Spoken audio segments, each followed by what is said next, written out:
Apa itu tariqah Alawiyah dan mengapa tidak terkenal tariqah-tariqah lain? Padahal tariqahnya para habaib keturunan Rasul. Ataukah memang karena khusus untuk para habaib saja? Itu saja Tuan Guru. Terima kasih. Wassalamualaikum warahmatullahi wabarakatuh. Waalaikumsalam warahmatullahi wabarakatuh. Saudari, tariqah Alawiyah ini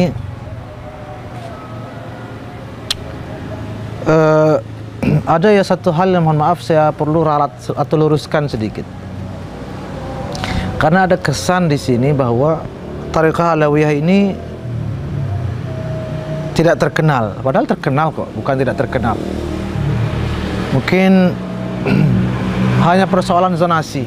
Di beberapa daerah sangat terkenal, mungkin di beberapa daerah tertentu yang lain tidak begitu.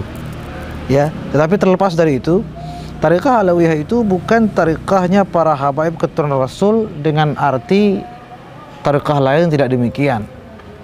Ini perlu diluruskan. Mungkin orang berpikir tariqah Alawiyah ini dihubung-hubungkan dengan Rabitah Alawiyah ya, Al-Ba'alawi. Jadi ini tariqah khusus keturunan Nabi. Karena didirikan oleh keturunan Nabi dan diteruskan oleh keturunan Nabi. Jadi kesan seperti itu bagus, tetapi perlu diluruskan jika ada kesan bahwa tariqah lain tidak demikian. Untuk diketahui, rata-rata tariqah sufiyah atau aliran tarekat dalam tasawuf itu rata-rata didirikan oleh para aulia yang juga keturunan Nabi Muhammad. Sebut saja tariqah Qadiriyah yang didirikan oleh Syekh Abdul Qadir Jailani. Syekh Abdul Qadir Jailani ini kan keturunan Nabi Muhammad juga, lewat jalur Imam Hasan. Sebut tariqah Rifaiyah didirikan oleh Syekh Ahmad Ar-Rifai, keturunan Nabi Muhammad juga, lewat jalur Imam Hussein. Ada lagi tariqah Syaziliyah namanya, Syaziliyah didirikan oleh Syekh Abul Hasan Asy-Syazili, keturunan Rasulullah juga, lewat jalur Imam Hasan. Syekh Ibrahim Dasuqi, tariqah Dasuqiyah, keturunan Rasulullah juga, lewat jalur Imam Hussein. Tariqah Ahmadiyah, Syekh Ahmad Al-Badawi, pendiri tariqah itu juga keturunan Nabi Muhammad juga, lewat jalur Imam Hussein. Dan tariqah-tariqah lainnya memang bukan hanya Alawiyah saja loh, maksud saya yang harus diketahui, yang didirikan oleh wali besar yang merupakan keturunan Nabi Muhammad dan diteruskan oleh para keturunan Nabi Muhammad. Tidak hanya itu, tariqah-tariqah lain pada umumnya juga seperti itu. Jadi kemudian untuk diketahui bahwa tariqah Alawiyah itu sendiri sesungguhnya dapat saya katakan cabang daripada tariqah Qadiriyah. Karena tariqah Alawiyah didirikan oleh namanya Al-Imam Al-Faqih Al-Muqaddam.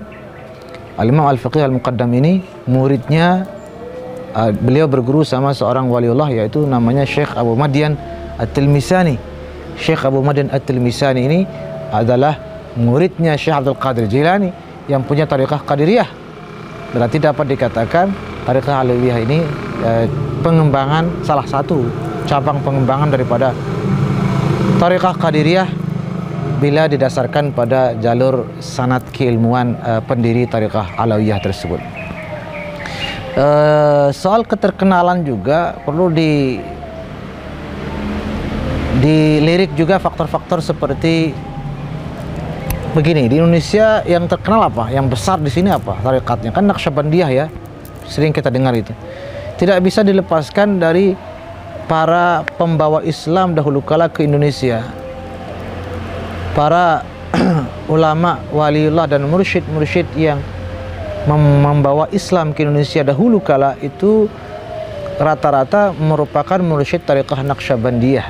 Maka wajar secara historis, secara antropologis, yang tersebar di Indonesia sampai saat ini yang besar ya tariqah Naqsyabandiyah. Kalau dulu yang bawa para wali songo, para ulama-ulama dari India, dari Arab itu datang membawa Islam ke Indonesia dan beliau-beliau kebetulan adalah para mursyid tariqah Khalwatiyah misalnya, pasti tidak yang akan besar di Indonesia tariqah Khalwatiyah. Jadi faktor-faktor itu saja menurut saya. Tapi sesungguhnya semua tariqah bagus, semua tariqah juga tidak bisa jauh daripada nurnya Rasulullah SAW dan para ahlul bait. Tak terkecuali tariqah Alawiyah, yang di sini juga perlu diluruskan bahwa khusus untuk para habaib saja, tidak demikian. Enggak ada setahu saya tariqah hanya boleh diikuti oleh para keturunan Rasul saja, yang lain tidak boleh. Tidak seperti itu. Termasuk tariqah Alawiyah yang mana semuanya sekali lagi adalah tariqah-tariqah yang mengantarkan kita kepada Allah Subhanahu wa taala lewat para mursyid-mursyid yang insyaallah dekat dan sudah usul kepada Allah Subhanahu wa taala. Ya, mudah-mudahan dapat dipahami.